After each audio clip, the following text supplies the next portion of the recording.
நாடகம் வந்திருக்காங்கல்ல, அவங்களுக்கு முதல்ல ஒரு மரியாதை செலுத்திட்டு நாடகத்துக்குள்ள போயிடும்.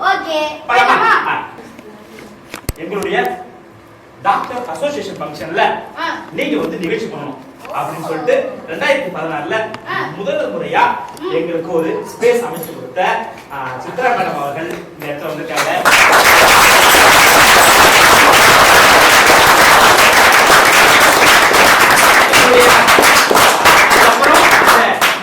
அந்த ஸ்பேஸ்க்கு போனதுக்கு அப்புறம் டாக்டர் சாரை நாங்க மீட் பண்றோம். முதல்ல எங்களுக்கு ஒரு தொகையை கொடுத்து எங்களுக்கு அப்பதான் எங்களுக்கு என்ன நடக்குது, உனக்கு இப்ப அடிக்கடி போட்டுட்டே இருக்காங்க, என்னது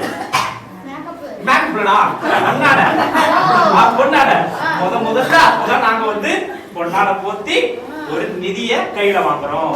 அதை ஏற்பாடு செய்து கொடுத்த டாக்டர் சார்.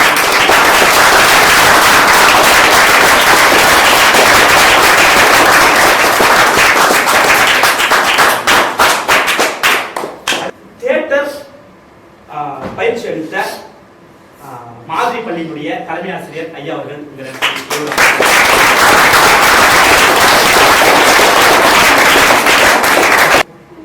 நமக்கு எந்த இடத்துல போய் நாடகம் போட்டாலும் அந்த நாடகத்தின் மூலமா வேற எங்கேயாவது ஒரு வாய்ப்பு கிடைக்கும் அப்படின்னு ஒரு ஆசை இருக்குள்ள நமக்கு. ஆனா அது வந்து ஒரு வாரத்துக்கு அப்புறமோ 10 நாளுக்கு அப்புறமோ நடக்கும். அவினாஷி பஸ் ஸ்டாப்பை தாண்டதுக்குள்ளே நமக்கு ஒரு வாய்ப்பு கிடைச்சது பாரு. அது என்னைக்கு? அடுத்த நாள் காலையிலேயே நீங்க எங்க பள்ளியிலே வந்து தங்கிக்கீங்க. நைட்டு நீங்க காலையில நாடகம் போட்டுட்டு நீங்க போங்க. ஒண்ணுமே புரியல. அப்படி அடுத்த நாள் காலையிலேயே நமக்கு வாய்ப்பு வாங்கி கொடுத்த திருப்பூர் தாய் தமிழ் பள்ளி தாளர் ஐயா அவர்கள்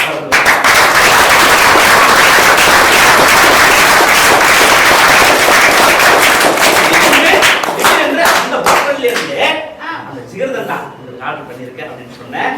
அவினாஷி அரசு கலைக்கல்லூரியுடைய தமிழ்துறை தலைவர் ஓ மணிவண்ணன் ஐயா அவர்கள்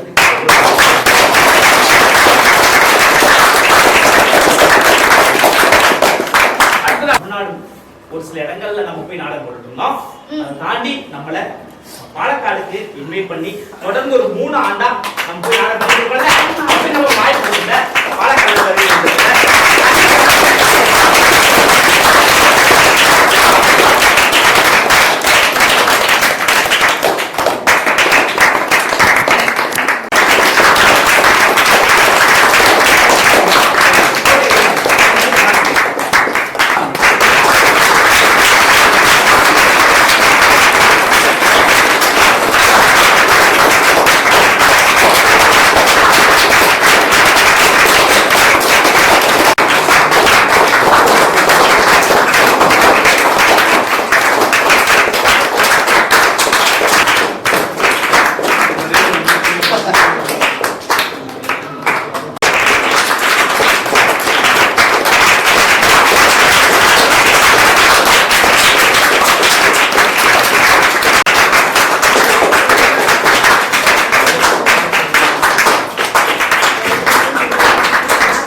ഇഷ്ടപ്പെടുന്ന ഒരാളാണ്.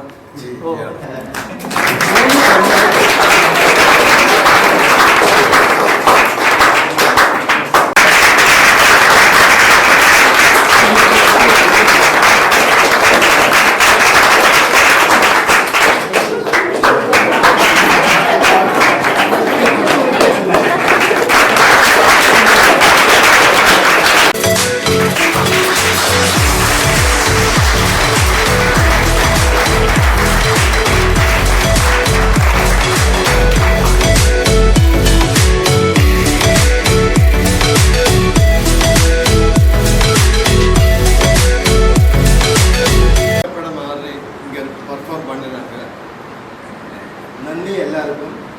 பிரத்யேகி சதீஷ் இது இருக்குது, ரொம்ப ஆக்டிவாக கொண்டு போகிறாங்க, லேட்டஸ்ட்டாக கொண்டு போகிறாங்க. ஏன்னா இந்த ஃப்ரீஸ் பண்ணுறது இது பண்ணுறது இதெல்லாம் பார்த்தா அப்படின்னா சம்திங் கொஞ்சம் டிஃப்ரெண்ட்டாக இருக்குது, ரொம்ப நல்லா இருக்குது. எல்லாத்தோட சதீஷ் வந்து 10 days பேக் வந்து ஒரு மேஜர் ஆக்சிடெண்ட் ஆச்சு. ஆக்சிடெண்ட் ஆகி ஹியூமரஸ் இந்த போன் வந்து புடைச்சதே பெருசு. அங்கே டாக்டரை பார்த்துட்டு என்கிட்ட தான் வந்தார். எக்ஸ்ரே எடுத்து பார்த்து பிளட் கிளாட் இருக்குது. ஆக்சுவலாக நான் வந்து ட்ரம்ஸ்லாம் அடிக்கக்கூடாதுன்னு தான் சொல்லித்தான் வந்தேன். பட் இங்கே வந்து சிம்பிளான ஆக்ட் பண்ணார். இப்போ நீங்கள் ஆக்சுவலாக முன்னாடி இருக்கிறதே ஒரு அபூர்வம் தான். அந்த அளவுக்கு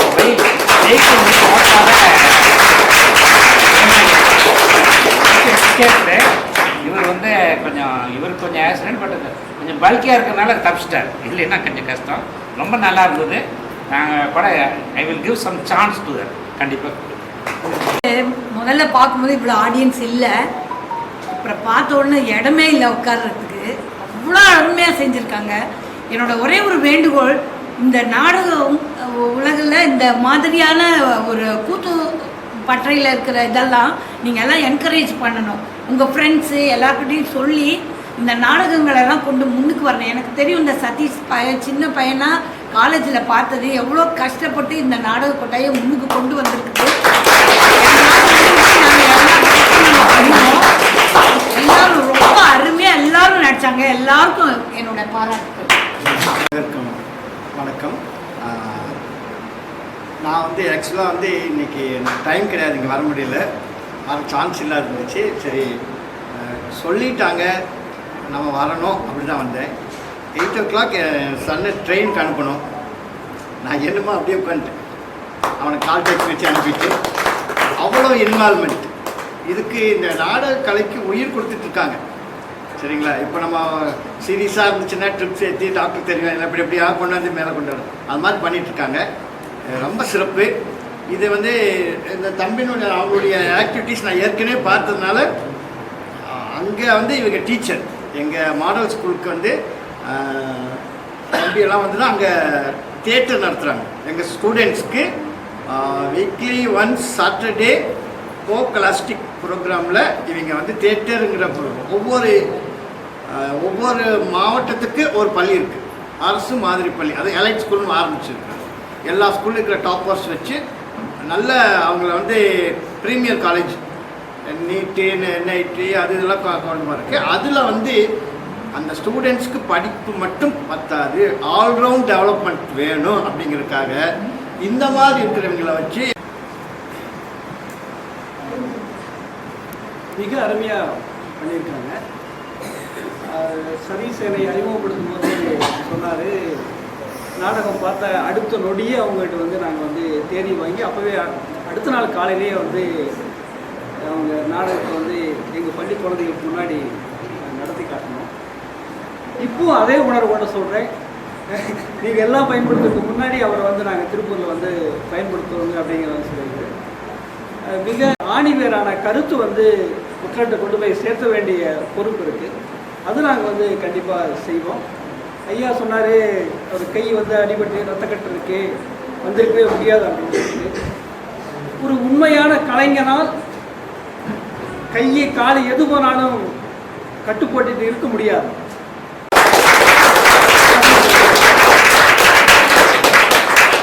அவங்களுக்கு நாங்கள் வந்து எப்பவுமே பக்கவளமாக இருப்போம்.